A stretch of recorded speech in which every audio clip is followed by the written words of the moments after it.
Змея ползала по классу. Учреждения превратили сразу несколько абсолютно новых школ в Дагестане. В Московском районе при строительстве школы похитили более 24 миллионов рублей. Жители одного из сел в Дагестане просят построить новую школу. Учебное заведение с полувековой историей трещит по швам.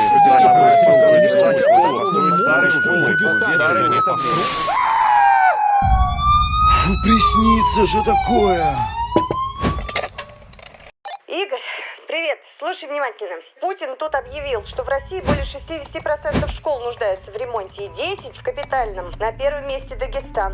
Там почти 600 школ на грани разрушения и на глазах разваливаются. Короче, срочно нужен спецреп из республики. Твои билеты у тебя на почте. Связывайся с местными журналистами, лети и готовь разгромный материал. Как можно больше жести. Выходит, это не сон. Все наяву. Еще один важный вопрос, который Владимир Путин задал министру просвещения. Что с ремонтом школ? Примерно 10% зданий ждут капитального. 1% – это больше 600 школ в аварийном состоянии. Школы должны ремонтировать в рамках отдельной 5-летней программы. Алло, Руслан, привет. Привет, Игорь. А что, все так плохо? Ты о чем? Ну, я опять о Дагестане, в этот раз про вашу школу. У вас там, говорят, дети в сараях. Стены на детей падают. Не знаю, в общем, я срочно вылетаю. У меня задание снять сюжет о том, как умирает образование в Дагестане. Слушай, Игорь, ну вам опять нужны какие-то жареные факты. Тут по Дагестану нужно рассказывать наоборот о том, как люди стремятся к образованию. Это все, конечно, хорошо, но сам понимаешь, какой сейчас запрос. Кавказ, значит, коррупции, разруха, дотации. Игорь, да никто же не отрицает, что это есть. Я сам о коррупции рассказываю. Но если мы говорим об образовании, нужно рассказать о тысячелетней традиции, о том, что Дагестан был самым образованным регионом на момент присоединения к Российской империи. Я все расскажу, то, что увижу своими глазами. И тебе заодно покажу сам. Да что ты будешь делать, Игорь? Тогда я сам поеду, я сниму самые древние села, самые древние очаги образованности в нашем регионе. Для того, чтобы показать россиянам, насколько глубокая традиция образованности была в наших горах. Ну, хорошо, ладно. Вызов принят. Игорь, пока едешь в аэропорт, посмотри видео по этой ссылке. Это наш с тобой коллега, дагестанский журналист, который первым поставил перед Путиным вопрос о разрушении школ в Дагестане. В Дагестане более 1600 школ, зданий, которые нуждаются в капитальном ремонте. Школа, где я учился, в Магарамкентском районе на границе с Азербайджаном, где вы были неоднократно на заставах, это здание, помещение животноводческой фермы, где почти 100 лет дети учатся. Руслан, дети в 21 веке учатся на ферме. Это же взорвет российские СМИ. Я срочно еду в Ярак.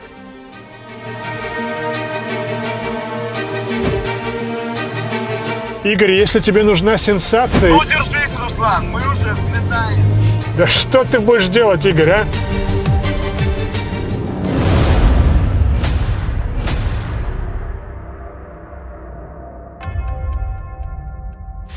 Первые арабы, которые приходят на Кавказ и вообще приходят на территорию российской, современной России, это фактически они приходят в Дагестан. Они приходят в Дербент, и Дагестан становится пограничной областью. Там были созданы такие рибаты, завии. Фактически это была сеть учебных заведений. В каждой башне Дербента, пишет один из средневековых авторов, находилась завия какого-то шейха.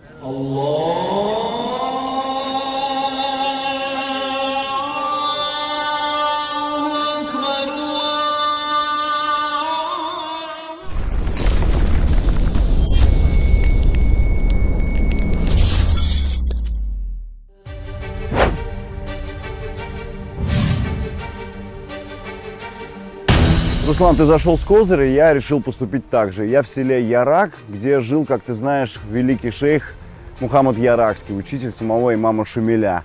И, собственно, вот здесь я обнаружил живое свидетельство того, как погибает образование в Дагестане. Здесь 100 лет внуки этого самого Мухаммада Яракского учились буквально в коровнике. Сейчас местный аксакал, человек, который начал борьбу за эту школу, много лет назад. Расскажет мне, что здесь происходило. Здравствуйте. Здравствуйте. Здравствуйте. Очень рад вас видеть. Это кабинет, бывший кабинет учительская. Вот прямо здесь вот работали... Здесь работали учителя. Это учительская. Они знали, понимали вообще, что изначальное предназначение здания, каково им было здесь учиться? Они, конечно, знали, это все местные учителя. И классное помещение. То есть здесь учились дети? Дети учились, здесь вон печка. А почему это здание все называют в народе коровником? Потому что это был первый этаж. Так. На первом этаже у нас везде всегда принято в Лезгиново бывает скотник. Скот. И это место не исключение? Это не исключение. Вот здесь раньше, здесь был скот. Может быть, здесь коровы содержались, может, овцы. 4 года назад, Руслан, здесь сидели ученики. Ученики сидели, образование получали. И спустя буквально там пару лет после этого, я так понимаю, ты снимал свой прекрасный фильм об этом селении, о шейхе Яракском. И в этот момент приблизительно вот здесь только-только, может быть, классы освободились. Вот еще остались даже надписи на доске. И до какого года учились здесь дети, получается? Значит, до 2017 года. То есть совсем недавно? Ну, еще да. 4 года вот назад это, дети вот в селе... Это построили здание, а потом они пошли туда.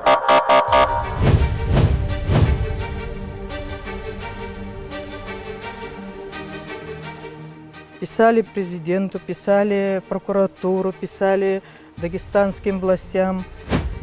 Потом было обращение Абдулгамидова к президенту, который рассказал, что в его селе тоже эта проблема со школой есть. Школа, где я учился, в Магарамкентском районе, это помещение животноводческой фермы. Куда только мы не писали. У меня целая папка была этих писем. Ну вот вы как считаете, что вот таким катализатором послужило, щелчком, чтобы вдруг после стольких стараний? Мне кажется, все это вместе взятое, ну и вот обращение нашего бывшего выпускника к президенту. Да, к президенту, мне кажется, самым сильным толчком. Школа названа именем выдающегося шейха Мухаммада Яракского.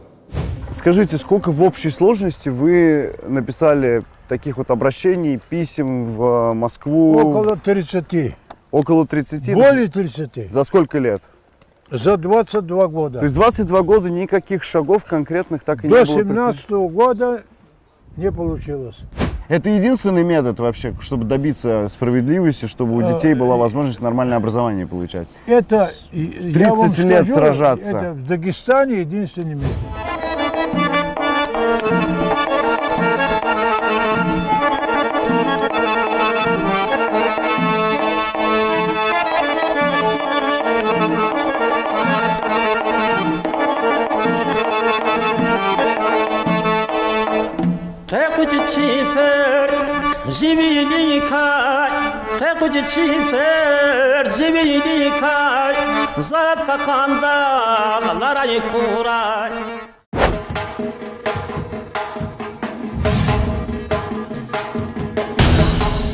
Наше с тобой расследование, Игорь, я начинаю в легендарном селении Цахур на крайнем юге Дагестана. За моей спиной ты видишь первый университет нашей страны. Он был построен в 1075 году, в XI веке, во времена аббасидского халифата, великим сельджукским визирем Низам-уль-Мульком. В те годы он возвел 12 крупнейших высших учебных заведений по всему исламскому миру. И Цахурский университет был одним из 12 крупнейших вузов того периода всего исламского мира и оказался первым университетом нашей страны. Для того, чтобы узнать, как непросто складывалась его судьба, я хотел бы пригласить для беседы главу селения Цахур Вагифа Алиева. Салам алейкум. Как вы предполагаете, занятия в университете как могли идти? Это, они собирались в отдельных уголках или как это шло? Или, может быть, это были разделения на классы? скорее всего, не было тогда разделения. Но по точных данных тоже не имеется. Почему? Потому что, скорее всего, может, шла общим, потому что она и использовалась по исторически, как при медресе была, но пятничную молитву, когда была джамаатна, они всегда собирались в село в основном сюда. То есть этот университет использовался и как? Да, как большая мечеть.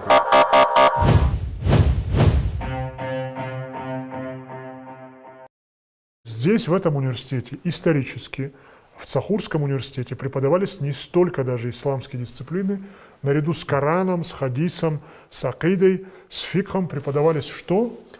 География, астрономия, медицина, логика. И почему подтверждается это теми книгами и картами, которые показывают, что здесь изучалось. Люди, которые никогда не были в хаджи, в Мекке, Медине, у них карты были составлены и как подробные, и нарисованы, как поехать и куда попасть.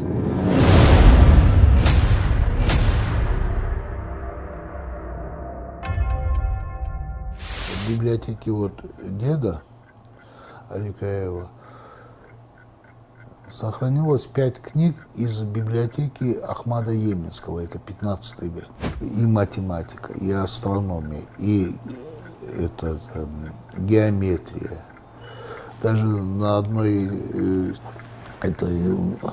листе мы смотрели там проблемы исчисления площадей. Уже в 15 веке дагестанцы понятия, мягко говоря, имели. Известный дагестанский ученый Дамадан Мегебский был астроном. Вот сейчас мы нашли в ходе оцифровки рукопись. Небесные тела, планеты, это все в этой рукописи они описаны. И потом нашли мы рукопись Рахманкули Ахтынского. Это рукопись 18 века, и на ней даже есть запись о том, что это медицинский трактат. Мусульманские правители возвели здесь, в труднодоступных горах, чтобы его не тронули завоеватели, возвели университет и на протяжении почти 1000 лет готовили кадры, вплоть до начала советской власти, они готовили кадры для всего Кавказа, образованных ученых людей. Это имамы, это знатоки фикха, знатоки Корана, знатоки акиды. И только в сталинские годы вся система образования, традиционная мусульманская система образования, была в корне перестроена на советский лад. Мы учились здесь до 90-го года. В 91 году уже мы перешли в новую школу. И я помню, как мы перешли, сельчане уже сразу собрались. В 91 году мы, хоть маленькие были, всем селом дети, взрослые работали, убрали эти перегородки убрали и обратно перевели первозданный вид его. Вы знаете историю этого университета? Как я знаю, она была основана в 1975 году. 1075 году. Да, и ей 945 лет. Вы знаете, что это первый университет в России? Да. С детьми идем в школу смотреть.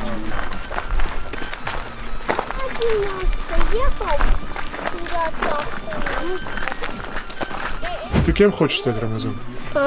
Учителем. Учителем? И ты будешь работать здесь, в своем родном селе. Машаллах. Давай руку. Мужчина. Я надеюсь, что именно с такими мальчишками, с таким подрастающим поколением, с горящими сердцами, мы сможем возродить образование в наших горах, поднять его на прежний высокий уровень и вдохнуть новую жизнь в наши с вами родные горы.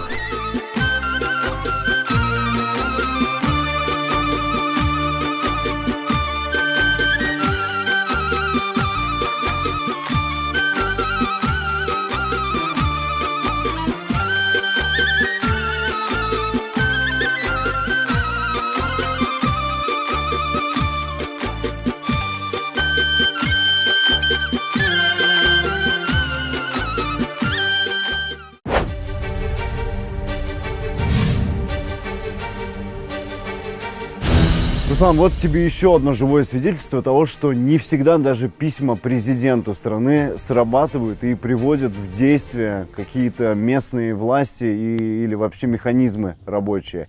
Для того, чтобы тебе это доказать, я приехал сюда, в село Ахли Левашинского района. Наверняка тебе это место известно, хотя бы потому, что здесь великий врач Пирогов впервые в истории провел операцию с применением эфирного наркоза. И сейчас ты увидишь, в каком состоянии находится это историческое место. И мы сейчас поговорим с директором местной школы. Собственно, этот момент нас интересует больше всего. Здравствуйте. Здравствуйте. Расскажите немного про школу. Я так понимаю, она построена в 27 году, почти 100 лет назад. Почти 100 лет будет нашей школе скоро. Школа у нас старая. В 2015 году стена у нас обвалилась во время урока, но учительница успела вывести детей. Это было как раз под звонок. Звонок прозвенел, и стена обрушилась. Дети смогли уже выйти из класса. Руслан, я надеюсь, ты слышишь эти истории, и очень странно слышать, что в 21 веке такое происходит в нашей стране. Вот делай выводы.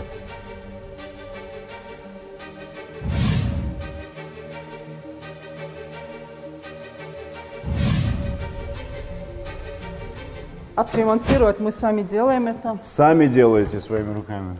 Да. А вы, то есть, просто жители, да, родители детей или как? Все. И администрация выделяет средства, и мы тоже сами, и родители тоже помогают. То есть этих средств не хватает, конечно же? Конечно. Ну, капитальный ремонт нужен этой школе. Каждый день, можно сказать, мы постараемся с компьютером вот это дело закончить до 10 часов, потому что каждый день с 10 с 11 отключали свет, электричество. Вот, физически тоже я не увидела. Это маленький глобус. Да. Этому глобусу, наверное, там 84 что ли год, там написано. Ага. А этот глобус тоже, этот глобус за 800 рублей купили, этому глобусу тоже 15 лет. В этом году говорили, в январе прошлого года обещали. Просто дети говорят, они приходят в 10 класс и говорят, ой, не пришли бы, если бы знали, что новой школы не будет. Они так мечтают о школе. И видите, их тоже нельзя, я сама тоже мечтаю. Вот строится новая школа, ждем, не дождемся новой школы. Вы, я так понимаю, идея построить новую школу появилась лет 10 назад, наверное, даже больше. Больше даже. И почему до сих пор этого не происходит? С 2008 года строится наш этот корпус. До сих пор, не знаю по каким причинам, стройка заморозилась. Потом нам объясняли это тем, что финансов нет. Сейчас уже построили, этот корпус у нас готов. Вот в этом году закончилась вся постройка. Теперь у нас запланирован еще один корпус, в котором у нас будет и актовый зал, и пищеблок, и корпус начальных классов, но он до сих пор еще не начат. Расскажите мне, какие вот местные жители, местная администрация принимала шаги, чтобы как-то решить ситуацию? Куда писались письма, куда обращались? Да, наши письма были, мы писали и президенту, и нашим местным властям мы писали, и администрация села, и администрация района, и администрация школы, и жители села, и родители обращались, но не было результата до сих пор. В каком году писали Путину? Разные годы. Несколько раз писали? Несколько раз, да. С 2014 года начиная писали. До несколько этого раз прям напрямую да, уже главе да, государства, и все безрезультатно да, было? Безрезультатно. Потрясающе. То есть не всегда это срабатывает, Руслан. Как видишь, такой метод, он не универсальный. И сейчас, получается, этот корпус вот появился, все надежды на него, но его не будет хватать уже до Нет, не будет количества. хватать. У нас еще один корпус. Там элементарно нет пищеблока, там нет актового зала, там нет нужного количества помещений. У нас во втором корпусе запланировано и пищеблок, и актовый зал, и корпус начальных классов. Там будет помещение для начальных классов. Вот первого вы добились. Как думаете, насколько велики шансы, что в ближайшие там... Ну, на экспертизе у нас документы нам говорят, мы ждем. То есть есть вероятность, ждем результатов этой экспертизы. Скоро осень, зима. Я боюсь, что уже в этом году даже не начнут этот корпус строить. Какие предметы есть у вас? Что вы учите? Английский. Английский, русский, Английский, язык, математика, русский, родной язык, родное чтение. Ага. Это старая школа. Я хочу новую школу. Там холодно. Холодно, да, там? Дети жалуются, что им холодно учиться. И школу только-только вот сейчас строят. Они уже кто в 7 классе, кто в каком. И получается по несколько лет учатся вот в этом вот заведении не лучше выглядящем, чем тот коровник в Яраге.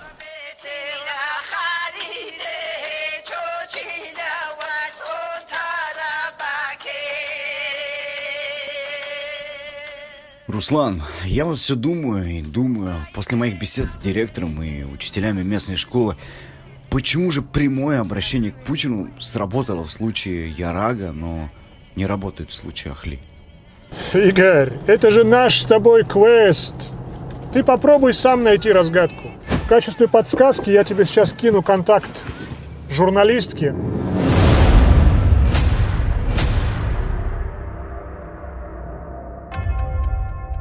Почему так происходит? Помогает ли вот, скажем так, долбежка госорганов письмами, обращениями, запросами и так далее? Ну вот вы же сами ответили на этот вопрос. Здесь люди пишут самому президенту, и не всегда ответ бывает положительный, то есть не всегда бывает результат. Часто бывает, наоборот, эта жалоба может обернуться более худшим вариантом развития событий для этого человека, то есть вплоть до увольнения, подтеснения какого-то, либо там проблемы у этого ученика, если вдруг ученик что-то пишет. К сожалению, это так. Поэтому, если президент не всегда может решить вопросы и отреагировать на обращения своих граждан, то что говорить о том, что происходит внутри республики?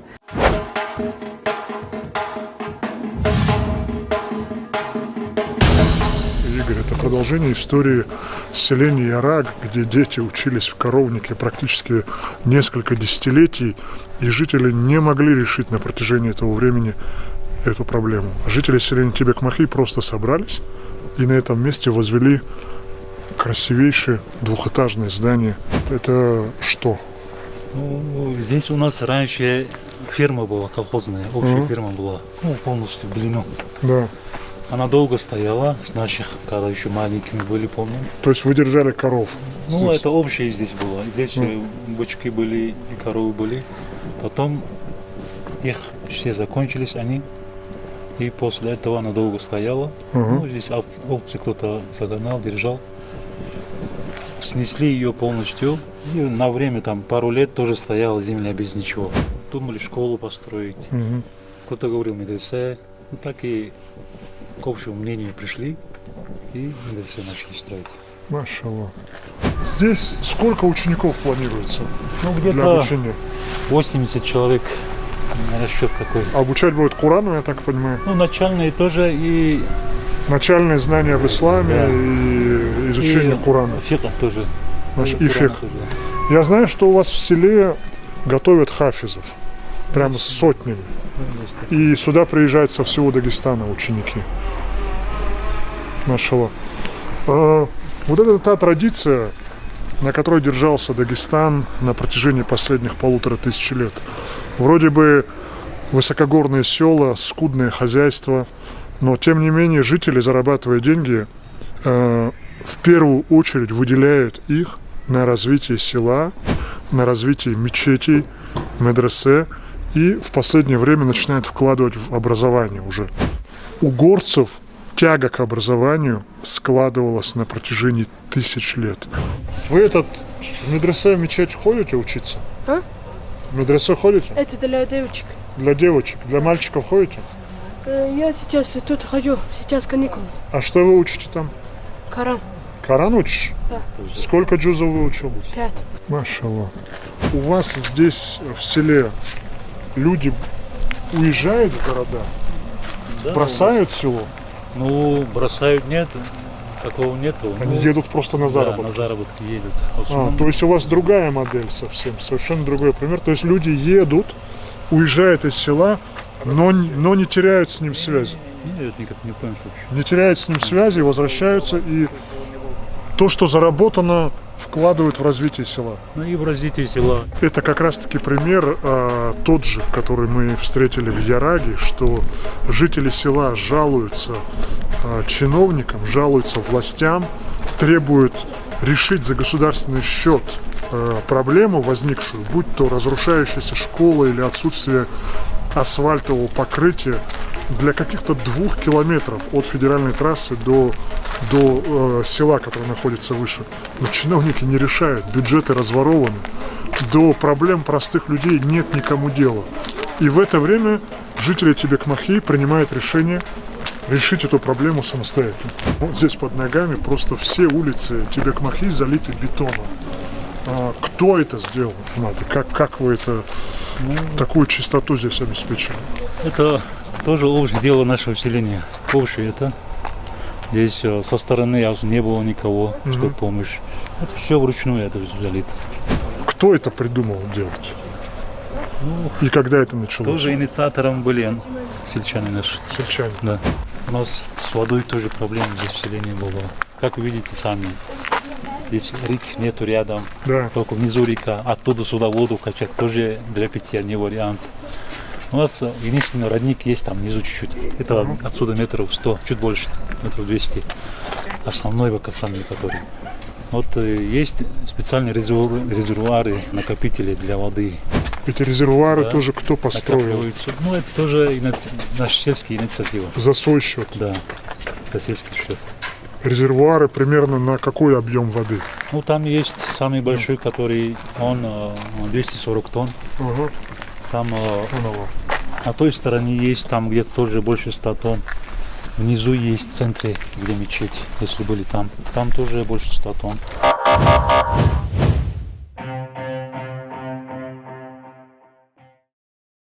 Основной секрет, вопрос, который будет волновать всех зрителей. Где вы берете деньги? Насчет денежного вопроса. У вас есть олигархи, у вас есть богатые меценаты, спонсоры. Вас финансируют за границей, нефтедоллары. На что живет село? То, что у нас есть, это Всевышний Аллах. В организаторе мы, может, что-то организовали, мы еще инициативная группа есть у нас, которые ребята сами же работают. А ты, которые ребята выездят на карточке, я говорю, сколько набирать?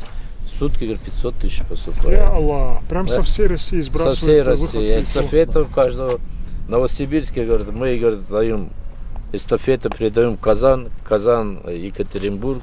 И кто контролирует эти деньги? Откуда у людей доверие, что эти деньги не будут раздавать? Сами ребята, сами же молодежь организовали, вот это у нас парень есть, который этим занимается, на их счет.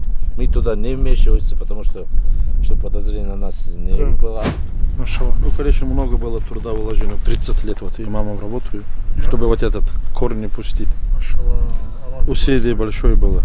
30 лет вы работаете с молодежью, чтобы воспитать их? Да. Попыток мешать не было? Ну, бывали такие моменты, но Всевышний помог. И вот результат. Из-за этого, чтобы не доверять, не бывает. У нас нет такого.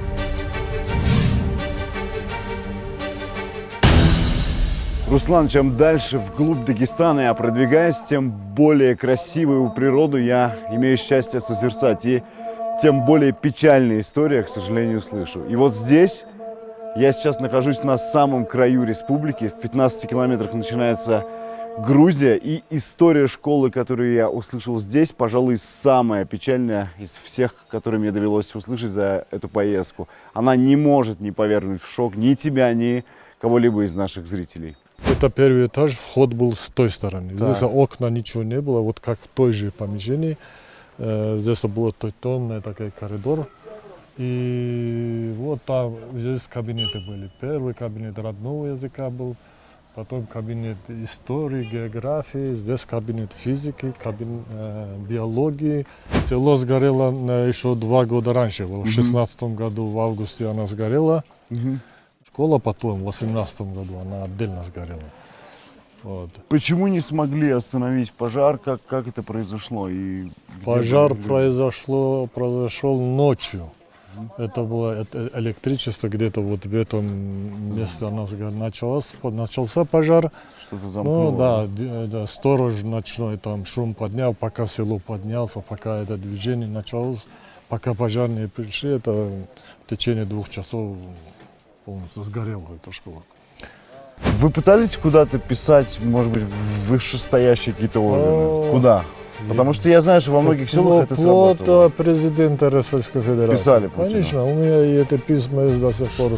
Компьютеры сохраняются, это как я И говорю. все вообще без ответа. Был даже представитель администрации президента Российской Федерации. Он это все видел, посмотрел, изучил, сказал, я, говорит, обязательно построю вам школу, сделаю, говорит, так, чтобы построили школу.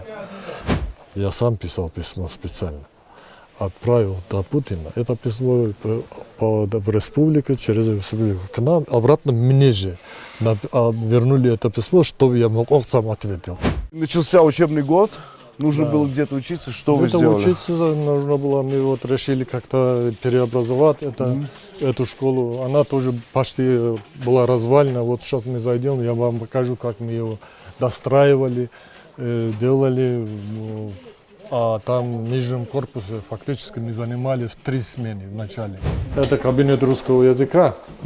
Вот видите, вот это мы специально поставили сюда. Здесь фактически балки уже сгнившие, падавшие были. Да? Мы его так домкратом его подняли и вот при помощи этого, короче, держим. То есть мало того, что сгорело основное здание, и в этом опасно просто. Ну, опасно здесь было.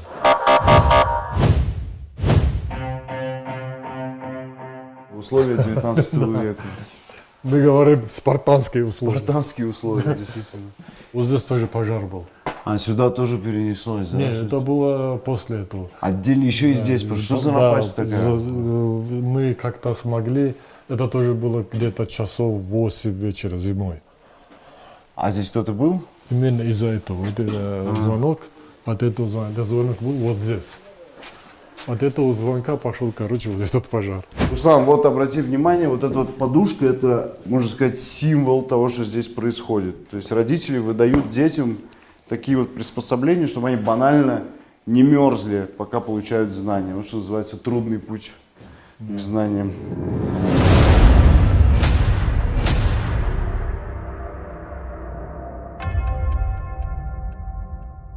Рухнула система, рухнуло финансирование, рухнули все рычаги государственной власти.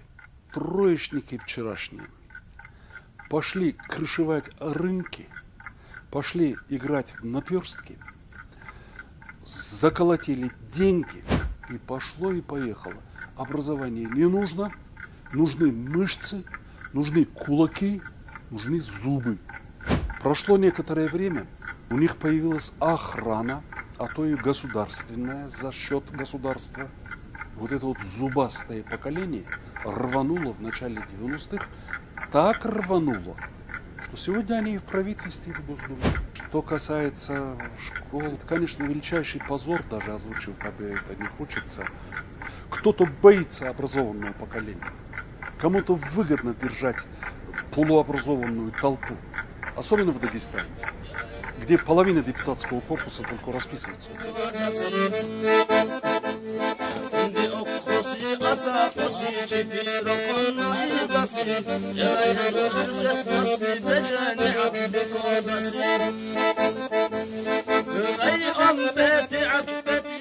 Руслан, что происходит? Это же реально яма. От чего такая безнадега-то? Это же настоящий Афганистан и Средневековье. Я уже почти в тупике. Как из такой катастрофы-то выбираться?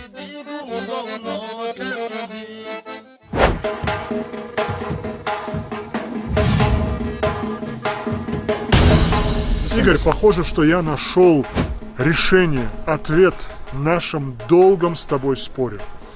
И этим решением является, когда местная община заставляет работать самообразовательную систему, обеспечивает контроль качества образования, мотивирует молодежь, возвращает ее в горные села и параллельно с образованием дает достойное воспитание в традициях предков.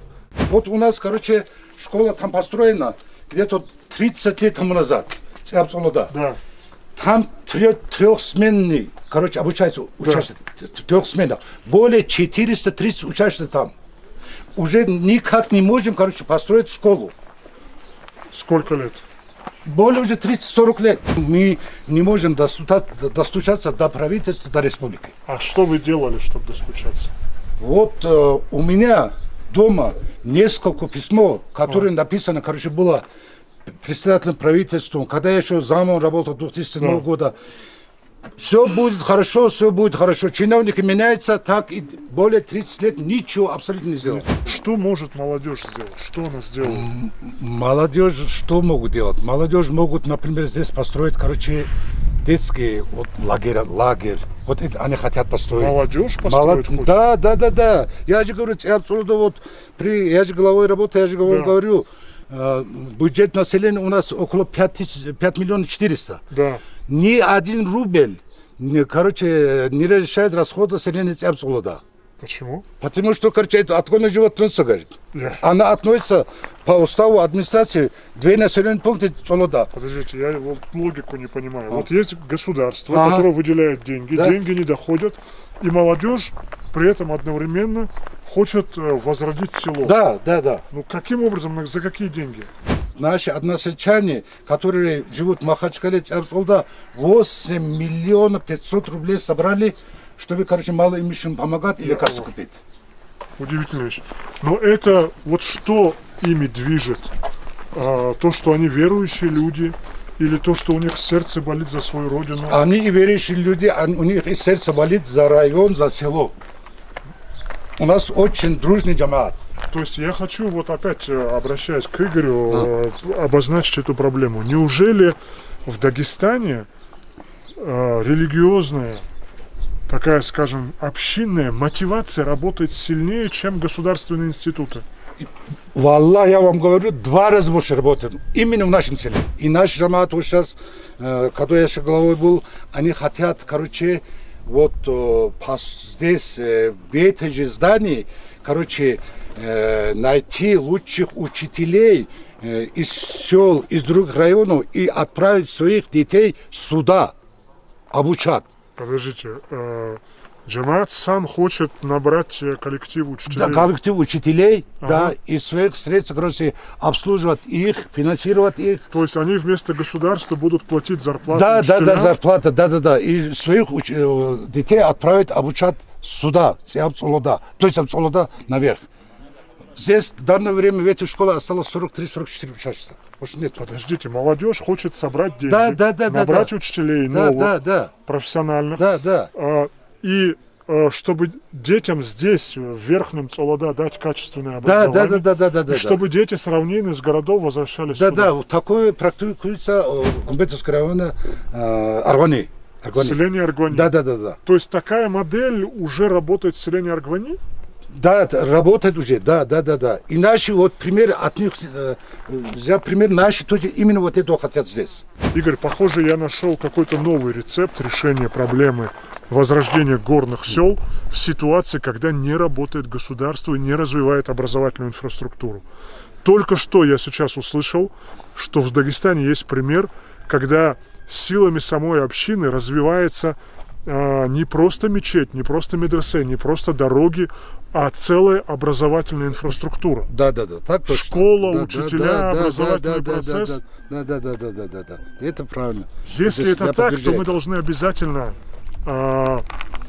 продолжить свое расследование и показать нашим зрителям, как работает эта модель.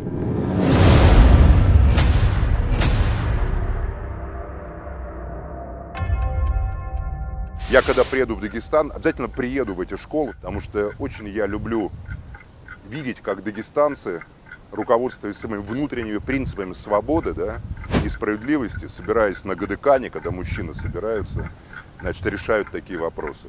Это единственная возможность. Действуйте легально, регистрируйтесь. Вам никто не может запретить создавать фонды в поддержку школьного образования. В этом деле нет ничего противозаконного. Поддержка школы, создание школы – это хорошее дело, это правильное дело. Старайтесь делать открыто и как бы рассказывать о своих намерениях. В конце концов, не яд, то есть намерение – это главная вещь, которую человек в жизни будет отвечать. Зачем возвращать молодежь в села, если на равнине все равно образование дают качественное? Исчезать вовсе вот это самое село, да. Это, конечно, категорически каждый сельчане каждого села, вот особенно старожили. Да. Они хотят, чтобы будущее поколение так же, как они работали раньше, да. Но чтобы это село сохранить. Главной целью является сохранить село. Главной целью является сохранить село, чтобы это село дало молодежи что? Что? Именно вот это воспитание. Ну, та воспитание, горский дух. Да. Та воспитание, которое раньше было.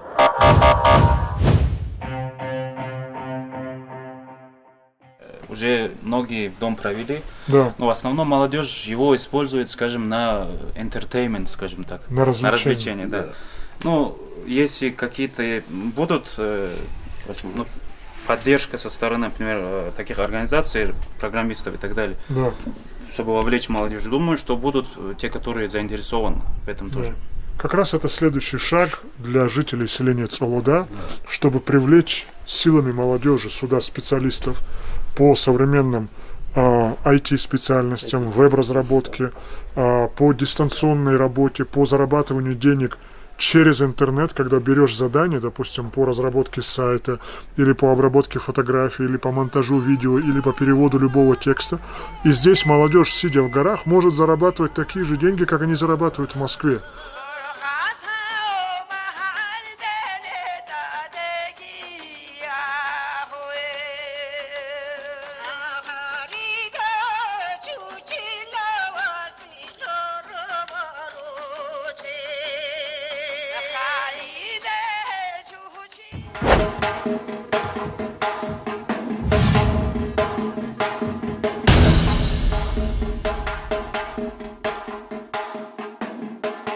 Мы начинали нашу дискуссию, заочную полемику и баттл с Игорем с того, что в Дагестане была вековая традиция образования, просвещения, и что эту вековую традицию дагестанскую можно сегодня очень эффективно использовать для того, чтобы придать новый импульс развитию системы образования в Дагестане. Мы искали секрет, модель, схему, метод, как это можно сделать в огромном количестве сел Нагорного и равнинного Дагестана. И нашли этот ответ здесь, в Аргвании.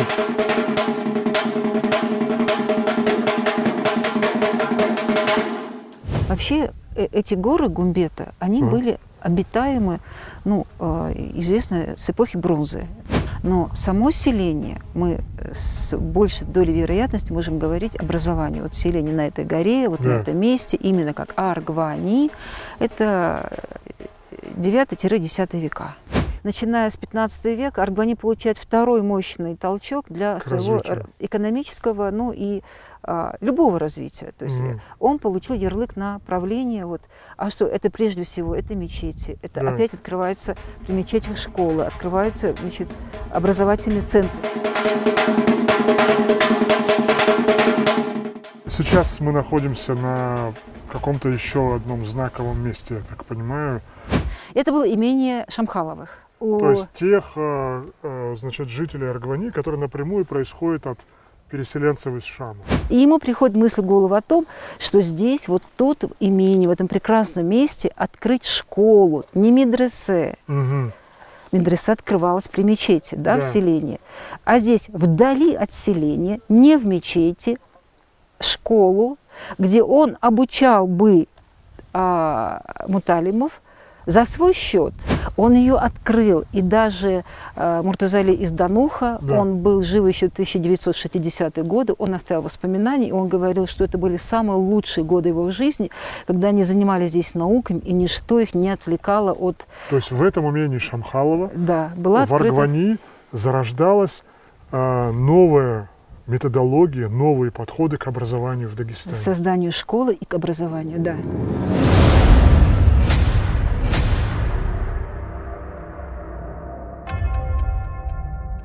То, что мы школ дагестанские сегодня обсуждаем, это совершенно справедливо. Благоденствие своего народа, оно начинается с детей. Это известная фраза Сергея Владимировича Михалкова о том, что сегодня дети, завтра народ. Лермонтов вообще принес в Россию дух дагестанского народа. Он во всех кавказских, во многих местах кавказских, где он побывал, его почитают до сих пор. После того, когда он в своем главном стихотворении написал «В полдневный жар в долине Дагестана с свинцом в груди лежал недвижим я», знаете, он выбрал Дагестан. Именно из Дагестана он привез вот эти свои главные откровения. И эти главные откровения, как я уже сказал сегодня, о том, что в каждом человеке есть чувство правды.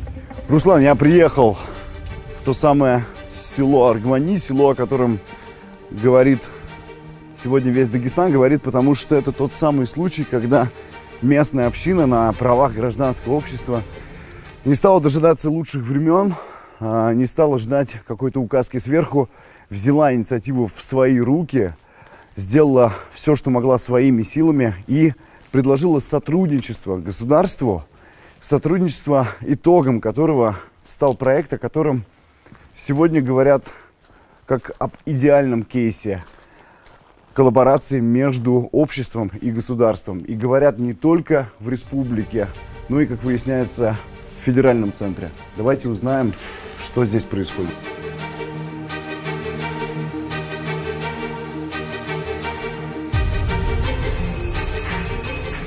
Приветствую вас.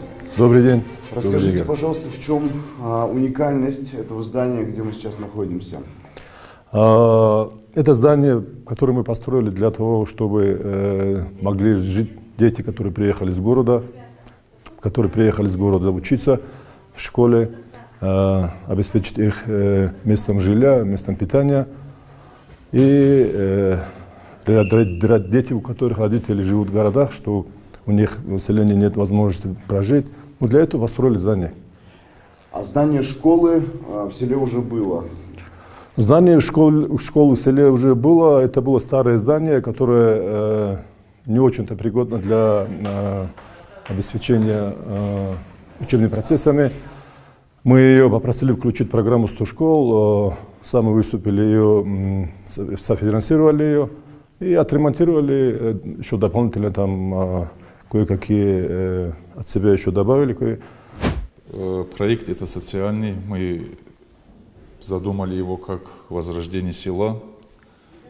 Значит, наша задача в том, чтобы собрать обратно это село, привлечь сюда молодежь и дать подрастающему поколению современное актуальное образование.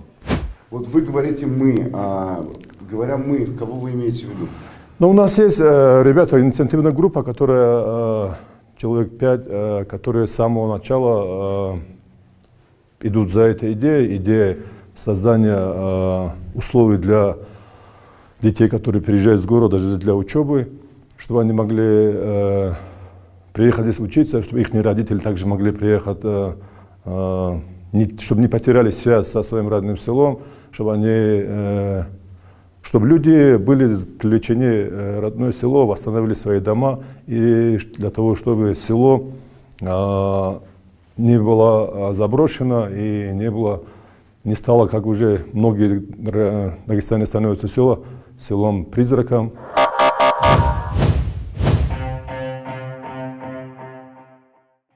То есть вы не стали ждать, пока, грубо говоря, там государство или местная администрация придет на помощь, а взяли инициативу в свои руки?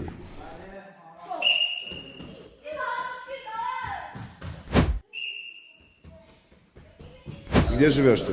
В Махачкале. В Махачкале. Вырос в Махачкале? Нет. А где? В Хасавюрте. Так, хорошо. А тебе нравится здесь учиться, в горах, далеко от родителей, далеко от города? Да. Почему? Ну, здесь хорошо, здесь рядом школа, здесь друзья. Не хочется уходить. Хотел бы вернуться в Махачкалу и там в школу ходить? Нет. Здесь сейчас сколько учеников? Здесь где-то около 50 учеников сегодня. У нас в интернате проживает в данный момент 32 ученика. И в общем школе около 50. 46 учеников, насколько я помню. Чьи это дети? Почему родители хотят отдавать их в вашу школу? Ведь они не живут в селе. Здесь большинство детей, почти 80-90, дети, которые, родители, которые живут в городах. С городов приехали, они отправили детей сюда учиться. Мы родителям объяснили, какие условия, которые здесь будут для детей, учителя, которые здесь будут, о том, что здесь дети будут изолированы от всяких вредных городских этих соблазнов. Я живу в Хасавюрте, здесь учусь уже 2,5 года. Не жалуюсь, мне очень нравится, очень хороший коллектив. Вот чем здесь лучше, чем если бы ты учился в Хасавюрте? Здесь дисциплина более строгая, есть возможность подойти к учителям в любой момент, когда тебе понадобится. В городе мешают телефоны, друзья, здесь нету телефонов, нет плохого окружения. Но есть друзья. Но есть друзья и благоприятные условия для... Дети будут находиться в здоровом климате, здоровой атмосфере. И в школу дети учителя будут подобраны, подбирают всех учителей по конкурсу. Но обычно мы для подбора учителей использовали площадку-платформу Института развития образования, ДИРО, Дагестанский институт развития образования. Там приглашали учителей на собеседование, проходили отбор, конкурс, и мы приглашали их сюда. И здесь сегодня учителей со всей республики, дети, которые в городах сегодня живут, у них немного отстают по родным языкам, по традициям своим, по привязанности на самом деле к корням. Сюда дети, которые приезжают, в принципе, вы в школе выйдете, дети разговаривают все только на русском языке. Большинство из них, многие из них и даже и родной язык очень плохо знали. И сегодня они все почти спокойно разговаривают на родном языке. Сегодня они часто общаются в селении там старики, дедушки, бабушки, которые их какую-то свою воспитательный процесс, воспитательную часть, которую им придают.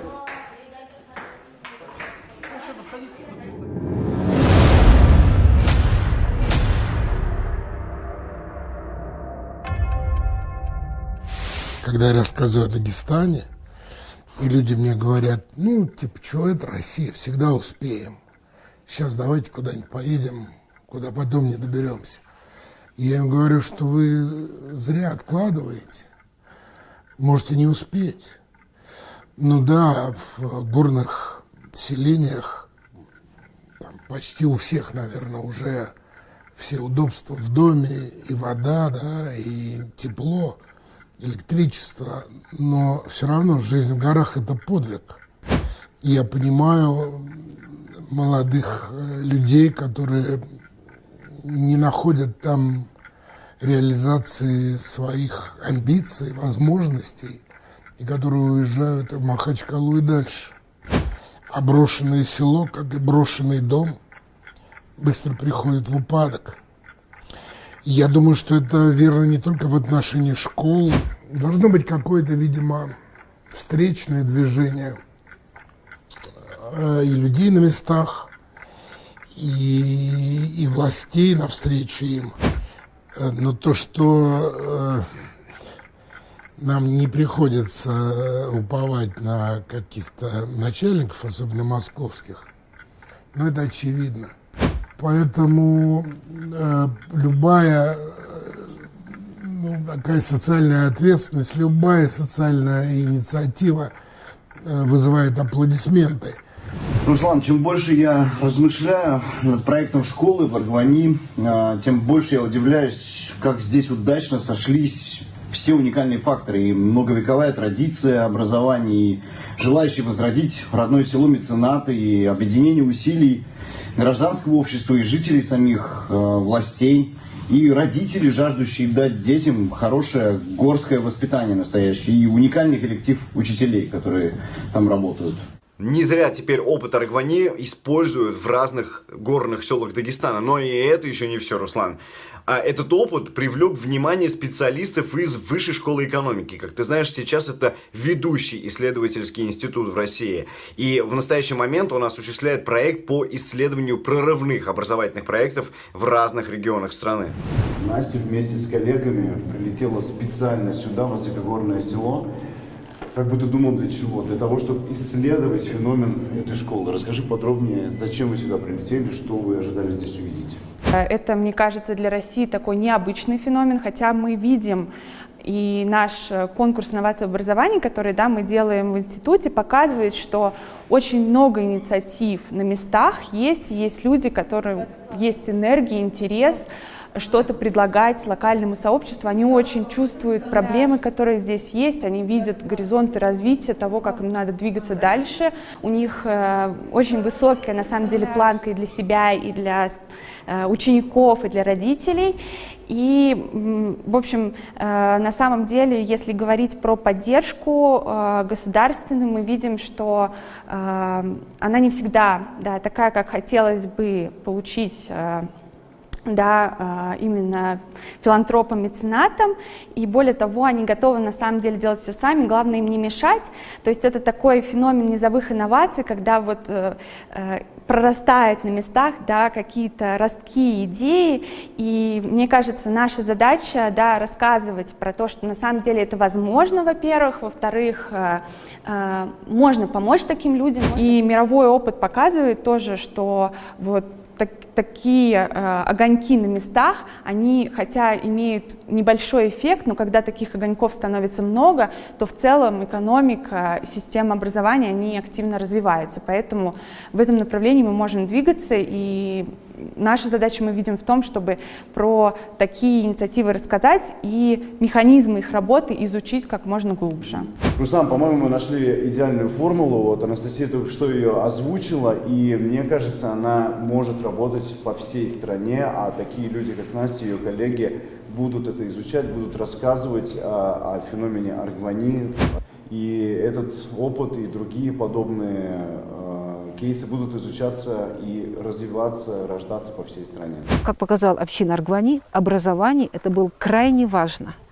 И вот опыт, который был до революции и который мы имеем сейчас, он показывает о том, что это неизбежно. Если его игнорировать, это чревато последствиями. В Дагестане Аргвани не единственный пример, когда община сама пытается вывести школьное образование на более высокий уровень и контролировать его качество. По всему Дагестану большое количество примеров. Это селение Тлондада, это селение Цмур, это селение Хрюг, где силами местной общины школьное образование выводится на новый уровень. И здесь очень важно взаимодействие гражданских активистов сельского уровня с органами государственной власти.